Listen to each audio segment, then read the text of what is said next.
ओम साई राम दोस्तों, मैं मीनाक्षी आप सभी लोगों का हार्दिक अभिनंदन करती हूँ साई अनुभूति चैनल में। और अनुभवों की श्रृंखला से एक और बहुत प्यारा और अनोखा सा अनुभव आप लोगों के सामने लेकर उपस्थित हुई हूँ। साथियों, ये जो अनुभव मैं आपको बताने जा रही हूँ वो है रानू जी का।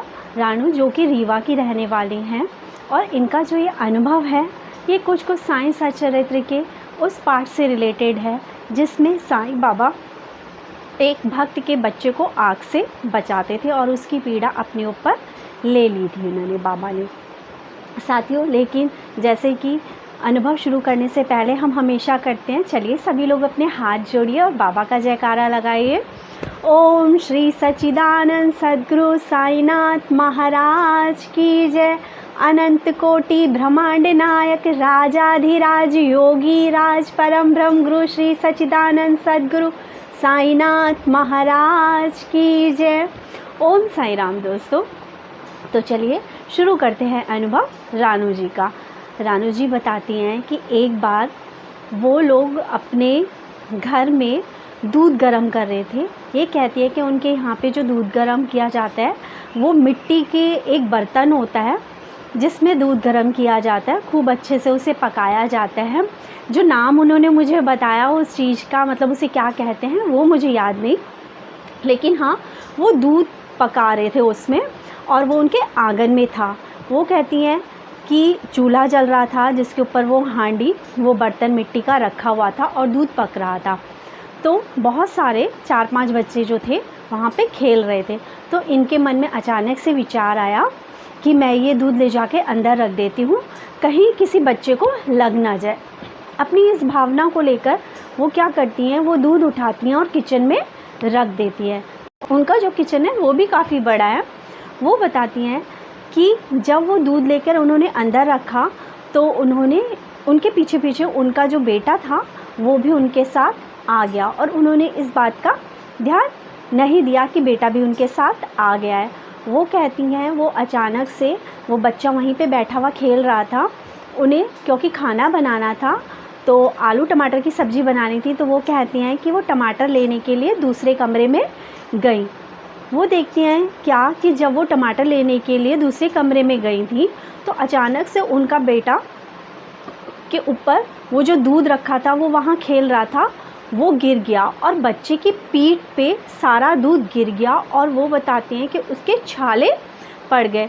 वो कहती है मेरे आने तक जो उनकी जेठानी थी उन्होंने बच्चे के कपड़े वगैरह निकाल दिए थे और बच्चे के दूध उबलता हुआ, जिसे बोलेंगे बहुत गर्म खौलता हुआ दूध गिरा था।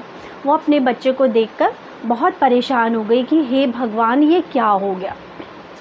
और उस वक्त उनकी जो जेठानी थी उन्होंने पानी वगैरह डाला ताकि बच्ची की जो जलन है वो शांत हो जाए। उसके बाद वो बताती हैं कि उन्हें बहुत डर लग रहा था कि क्या होगा, क्योंकि बच्चे के थोड़ी ही देर में मोटे मोटे फपोले जिसे बोलते हैं वो पड़ गए थे। अब वो बाबा से बस यही प्रार्थना करें कि बाबा इसके इतना बुरी तरह से जल गया है मेरे बच्चे के, अब तो ये बहुत रोएगा, बहुत परेशान होगा ये मेरा ये बच्चा, बाबा ऐसे कैसे हो गया, बाबा अब आप ही सहायता करिए इसकी। वो बताते हैं कि वो बच्चा मतलब रोते रोते रोते थोड़ी देर के लिए सो गया। तो उन्होंने कहा कि चलो थोड़ी देर इसको आराम मिला। उन्होंने उसे पेट के बल लेटाया ताकि पीठ पे उसके जख्मों पे कोई वो ना दर्द ना हो।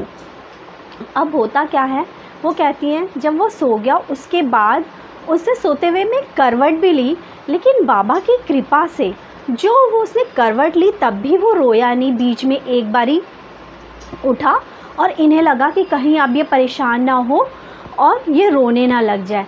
उसने अपनी मम्मी से पानी मांगा और पानी पिया उसने और उसके बाद वो दोबारा से सो गया। वो बताती हैं कि उन्होंने बाबा से प्रार्थना की थी कि बस बाबा मेरे बच्चे की रक्षा कीजिए, और उनके बच्चे को पूरी रात, जिसे बोलते हैं ना, बच्चे ने बिल्कुल परेशान नहीं किया, बच्चा रोया नहीं। वो खुद सोच के, इवन वो उसके अपने बच्चे के फफोले देख के खुद परेशान हो रही थी, उन्हें खुद रोना आ रहा था कि ये कितनी तकलीफ़ में है मेरा बेटा। लेकिन कहते हैं ना, साईं जिसको बचाते हैं और साईं जिसकी रक्षा करते हैं उसके ऊपर संकट तो आता ज़रूर है, लेकिन संकट वैसे ही चला जाता है। संकट अपना प्रकोप जिसे बोलते हैं वो नहीं दिखा पाता है। अब बच्चा सुबह उठता है, वो बताते हैं कि वो सुबह उठा, वो उठ के कि टीवी देख रहा था और उन्हें लग रहा था कि कहीं परेशान ना हो, लेकिन उन्होंने कहा अपने बेटे को कि आप पूरा टाइम बैठे बैठे थक जाओगे, आप ऐसा करो पेट के बल लेट के टीवी देख लो। लेकिन वो बेटा उनका कहता है कि मम्मी कि रात को मेरे जो हुआ था अब वो सही हो गया है ना, देखो। तो उसकी मम्मी जैसे कि माँ अपने बच्चे को बहलाती ही है कि हाँ ठीक हो गया है, तो उन्होंने वो उसको वैसे ही बोला। उसने बोला नहीं मम्मी अब मेरे दर्द नहीं होगा और मैं ऐसे ही बैठूँगा। वो बताती हैं उसने आराम से पीठ टेक कर टीवी देखा, लेकिन उसको दर्द बिल्कुल भी नहीं हुआ, जबकि उसके बहुत ज़्यादा जला था और बहुत फफोले पड़े थे। वो इस चीज़ को सिर्फ बाबा की कृपा ही मानती हैं, वरना वो कहती हैं कि और ये हम सबको पता है कि अगर हमारे थोड़ा सा भी कहीं जल जाता है तो कितनी अंदर तक जलन होती है और कितनी देर तक होती रहती है। और इवन जब छाले पड़ जाते हैं तो मांस जो होता है वो कितना टाइट सा हो जाता है, खिंचाव महसूस होता है। लेकिन साईं की कृपा से रानू जी के बच्चे को ऐसा कुछ भी नहीं हुआ और उसके ऊपर आया हुआ संकट बाबा ने अपने ऊपर उसका पेन ले लिया। इसीलिए कहती हूँ दोस्तों कि जो भी बाबा की शरण में जाता है और बाबा को प्रेम पूर्वक पुकारता है और सिर्फ बाबा पे ही समर्पित हो जाता है और बाबा से कहता है कि बाबा सिर्फ आप हैं और आप ही मेरी सहायता करेंगे और कोई नहीं है जिससे मैं सहायता की गुजारिश करूं, तो होता यह है कि बाबा आते ही हैं अपने बच्चे का दुख हरने के लिए। जैसे कि रानू जी के बच्चे का दुख बाबा ने हरा। बस सभी लोगों से यही कहूँगी कि बाबा को प्रेम से पुकारो, प्यार से पुकारो, बाबा ज़रूर आते हैं। बाबा एक बार जिसका हाथ पकड़ लेते हैं ना, बाबा उसका हाथ नहीं छोड़ते। भले ही हम मानव हैं, हमारा मन इधर से उधर भटक जाता है, लेकिन बाबा ने कहा है ना श्रद्धा रखो, सबूरी रखो। और रियलिटी में दोस्तों यदि आप श्रद्धा और सबूरी के साथ बाबा को पूजेंगे तो बाबा अपने आप ही आपके काम बनाते चले जाएंगे। ये मेरा अडिग विश्वास है बाबा पे कि बाबा आते हैं, बाबा करते हैं और बाबा साक्षात दर्शन भी देते हैं। जो भक्त बाबा को पूजते हैं, बाबा को मानते हैं, उन भक्तों को पता है कि बाबा कैसे उनके समक्ष आते हैं, बाबा कैसे हर पल उन्हें अपने होने का एहसास दिलाते हैं। बाबा की समाधि आज भी बोलती है, बाबा की समाधि आज भी उठकर चलकर आती है लोगों की मदद करने के लिए। बस यही कहूँगी, भावना की ज्योत को जला के देखिए, बोलती है मूर्ति बुला के देखिए।